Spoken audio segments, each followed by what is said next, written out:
आज मैं supreme court के माननीय मुख्य न्यायाधीश यू ललित साहब का हम स्वागत करना चाहते हैं। आपने जो निर्णय लिया, त्वरित न्याय, पेंडिंग याचिकाएं को 2 सदस्यीय खंडपीठ में सुनवाई करके जो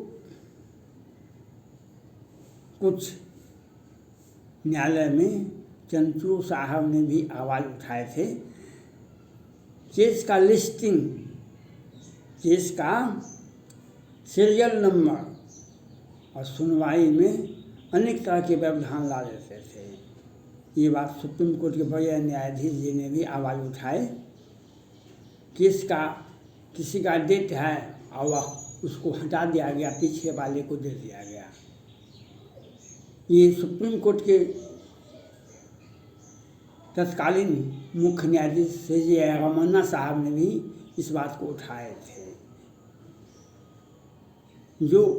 लेकिन आपने न्यायालय में, सुप्रीम कोर्ट में सुधार करने का, केस का त्वरित निष्पादन हो और फाजिल याचिकाएं जो कोर्ट को गुमराह करने के लिए, कोर्ट को दिग्भ्रमित करने के लिए जो बहुत सारी याचिकाएं दायर की गई थी, उसको भी आपने खारिज कर दिया और बहुत सारे मामले का निपटारा भी कर दिया। वो याचिकाएं 20 बरस 30 बरस से पेंडिंग रखा हुआ था, दोनों पक्ष मर गया। उस याचिका का क्या मतलब है? गुजरात प्रकरण कब दंगा हुआ, कब सजा हुई, कब सुनवाई हुई, अब वह दंगा का, वह संचिका का क्या मतलब है? लेकिन नंबर ऑफ केस बताने में C.J. रमन्ना साहब ने कहे थे, इतना याचिकाएं दायर है, हमें यहाँ न्यायाधीश की संख्या कम है। उसके बाद केंद्र सरकार ने, कानून मंत्री ने और वह कमेटी ने मिल करके एक साथ 9 न्यायाधीश दिया गया सुप्रीम कोर्ट को। लेकिन उसका लाभ उनके समय में, रमन्ना साहब के समय में लाभ नहीं मिला हमें, लेकिन वह लाभ आज हमें मिल रहा है। आज वह लाभ हमें मिल रहा है। आपने जिस प्रकार से केस का निष्पादन करने का प्रयास किया और किस तरह से आपने बेंच का और 2 टाइम पुराने केस और नए केस, सुबह में नए केस सुने जाएंगे, दोपहर के बाद पुराने केस सुने जाएंगे। यह बहुत ही अच्छा हुआ। और न्यायालय, 2 न्यायाधीश जब सुप्रीम कोर्ट के रिटायर किए थे तो उन्होंने एक ही साथ न्यायालय से और न्यायाधीश से अपील किए थे, जनता का भरोसा न्यायालय पर बना रहे, इसके लिए न्यायाधीश को सोचना पड़ेगा, इसके लिए न्यायाधीश को काम करना पड़ेगा। जनता का भरोसा न्यायालय पर बना रहे, इसके लिए एक समय सीमा में न्याय मिलना चाहिए। फिर जो याचिकाएं दायर करेगा, वह पार्टी अगर मर जाए, वह याचिका का क्या मतलब है? हमारा घर भी गया, वहाँ पैसा भी गया, हमें न्याय भी नहीं मिला। ऐसे न्याय की क्या आवश्यकता है?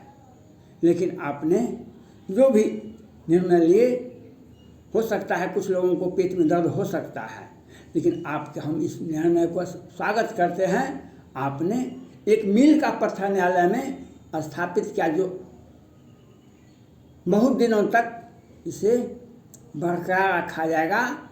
जो सुबह में अलग केस की सुनवाई होगी, दोपहर के बाद अलग केस की सुनवाई, दोनों मामले का निष्पादन होगा।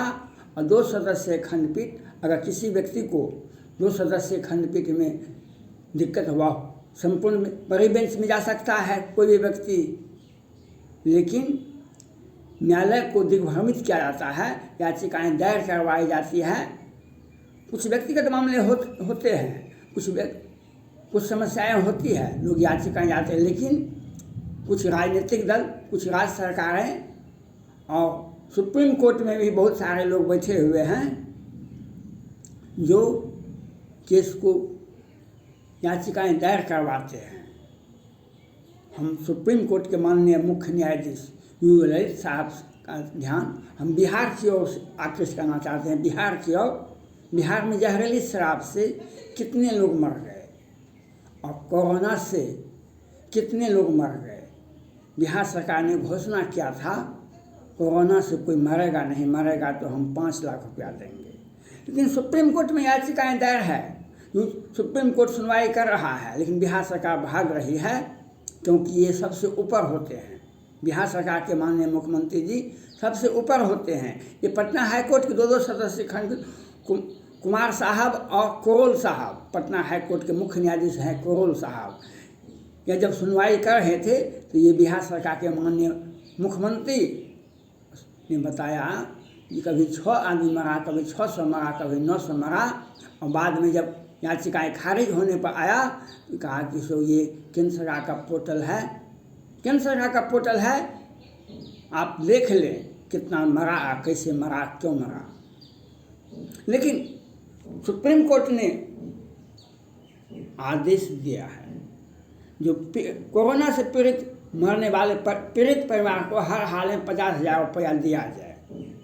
लेकिन बिहार सरकार कोरोना से मरने वालों को तो कफन भी नहीं दिया और उसको गिनती कौन करता है। लेकिन ये जातिगत गिनती करेंगे, किस जाति में कितने लोग बिहार में बसे हुए हैं, इसकी गिनती ये करेंगे, लेकिन कोरोना से मरने वालों को नहीं बताएंगे।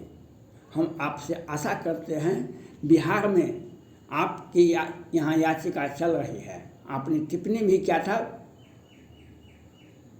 मुख्य न्यायाधीश रमन्ना साहब ने, तो बिहार सरकार ने बड़ी तीखी प्रतिक्रिया दी थी। जो लोग बिहार विधानसभा से, विधान परिषद से, राज्यपाल का सहमति है तो आप कैसे बोलते हैं। लेकिन ये अपने आप को ऊपर समझते हैं और इन्होंने अपनी चालाकी से बिहार विधानसभा से, विधान परिषद से और राज्यपाल से सहमति करवा लिए हैं। लेकिन राजस्व का घाटा तो उत्पाद विभाग का घाटा पूरा नहीं हुआ, जमीन का लगान को बढ़ा दिए। जो 50 एकड़ प्रति एकड़ था लगान बिहार में, उसे 500 रुपया कर दिए। और जहरीली शराब से कितने हजार लोग मर गए बिहार में। और पटना हाईकोर्ट ने कहा कि माननीय न्यायाधीश जी ने कहा पुलिस और प्रशासन मिलकर शराब बेचती है। बिहार सरकार के माननीय मुख्यमंत्री, वरीय मंत्री, बिहार सरकार के सगे संबंधी, बिहार सरकार के ठेकेदार शराब से मालो माल हो गया, शराब से मालो माल हो गया। क्योंकि वह तो इनकम टैक्स रहित है, उसका तो इनकम टैक्स आता नहीं है। लेकिन व्यक्तिगत टैक्स तो आता है, हजार करोड़, लाखों करोड़। और जो जैसे जेल जाना कोई लज्जा की बात नहीं होती है, वह व्यक्ति करोड़ों में कमा लिया, 2-4-50 करोड़ जो इस जन्म में नहीं होता। हम मांग करते हैं कोरोना से पीड़ित व्यक्ति को न्याय मिलना चाहिए, उसके परिवार को 50,000 रुपया मिलना चाहिए। सुप्रीम कोर्ट का आदेश है और बिहार सरकार ऐसे भाग रही है, इस याचिका को भी देखा जाए। हम आपसे मांग करते हैं माननीय मुख्य न्यायाधीश यू ललित साहब से, मुजफ्फरपुर बिहार में बालिका गृह कांड हुआ था 2019 में। तत्कालीन सुप्रीम कोर्ट के मुख्य न्यायाधीश CJI रंजन गोगोई साहब थे।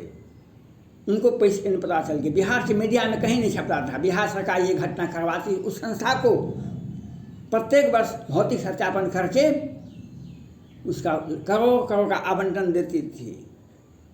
कैसे ने पता चल गया रंजन गोगोई साहब को, उन्होंने संज्ञान लिया और दूसरे राज्य की जांच इकाई को जांच करने का आदेश दिया। तब पता चला जो ऐसा इतिहास में आप भी नहीं सुने होइएगा और कोई भारतवासी नहीं सुना होगा, अब विश्व में भी यह घटना इस तरह का नहीं हुआ होगा। जो सरकारी संस्थाएं, उसमें लड़कियों का रेप होता था, उसकी हत्या होती थी। और बिहार सरकार, सुशासन की सरकार, हम लड़कियों के और महिलाओं के सर्वांगीण विकास के लिए हम तत्पर हैं। उस संस्था में मुजफ्फरपुर बालिका गृह कांड में 11 बच्चे की हत्या होती है, 34 के साथ बलात्कार होता है, बिहार सरकार उसमें करोड़ करोड़ का आवंटन देती थी। और उस संस्था को वह आपके रंजन गोगोई साहब के सामने उन्होंने एक आदेश है कि एक डिस्ट्रिक्ट जज सिन्हा साहब थे, उसको जांच करने का आदेश, वो जजमेंट भी आ गया, 6 महीना पहले ही जजमेंट भी आ गया। लेकिन वह जजमेंट पर उन्होंने कहा प्रेस कॉन्फ्रेंस करके इस संस्थाओं से लड़की को का सप्लाई होता था माननीय के पास, बिहार सरकार के माननीय मंत्री के पास, लेकिन वह संस्था को उनकी टिप्पणी को क्यों नहीं इम्प्लीमेंट किया गया, ये पटना हाई कोर्ट से आपको पूछना पड़ेगा, आपको संज्ञान लेना पड़ेगा। जो सिन्हा साहब का जो जजमेंट है उस जजमेंट पर इम्प्लीमेंट होना चाहिए। बिहार की बदनामी नहीं, सुप्रीम कोर्ट की भी बदनामी होती है। हम दूसरा अपील करना चाहते हैं, हर हाल में ये भी याचिकाएं दायर है, बिहार से 3-4 याचिकाएं दायर है। एक याचिका है शराबबंदी का, बिहार सरकार ने इन किन प्रकार शराबबंदी कर दिया, यह भी याचिकाएं दायर है सुप्रीम कोर्ट में। दूसरी याचिका है कोरोना से मरने वालों पीड़ित परिवार को आज तक 1 रुपया भी बिहार सरकार ने नहीं दिया, लेकिन ये 1710 करोड़ का पुल दिन में खा जाते हैं। ये घोटाला करने में इतने मशगूल हैं। 1710 करोड़ का पुल 29 अप्रैल 2022 को गिर जाता है गंगा जी में। भागलपुर के बिहार में गंगा जी है और गंगा जी के भागलपुर अगवानी घाट में भागलपुर के बीच में पुल बनी थी 13-14 में, और 2022 में वह पुल गिर जाता है। ये घोटाला करने में इतने मशगूल हैं। और तो और मुजफ्फरपुर बालिका गृह कांड के बाद बिहार सरकार ने कोई रोक नहीं लगाए। आज मुजफ्फरपुर बालिका गृह कांड के बदले पटना गायघाट बालिका गृह कांड हो रहा है। पटना हाईकोर्ट में याचिकाएं दायर है। बिहार सरकार का नीति और नियम और इनका, रावण ने कहा था जब सत्ता मिल गया था रावण को, तो कहा कि जाओ जितनी भी सुंदर लड़कियां हैं और जितने भी धनवान व्यक्ति है उसका संपत्ति को जब्त कर लो, और जितनी भी सुंदर लड़कियां हैं उसका अपहरण करके, कोई नियम सिद्धांत कानून नहीं हो। इसी के तहत रावण के आदेश पर ही सीता का अपहरण हुआ था और बिहार सरकार ने ऐसा ही काम किया है।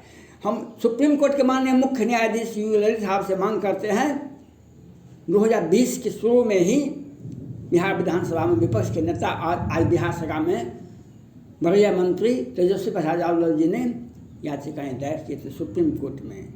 वह याचिका को स्वीकार करना पड़ेगा। बिहार के माननीय मुख्यमंत्री नीतीश कुमार जी 1989 में ही सीताराम सिंह की हत्या दिन के उजाले में किए थे अपने कुछ साथियों के साथ। वह याचिका कहाँ पर है? ये सुप्रीम कोर्ट में याचिका दायर है। अगर इस पर सुप्रीम कोर्ट न्यायालय नहीं संज्ञान नहीं लेगा तो हम किसके पास जाएं? आप सर्वोच्च न्यायालय हैं, आप सुप्रीम कोर्ट हैं, आपको संज्ञान लेना पड़ेगा।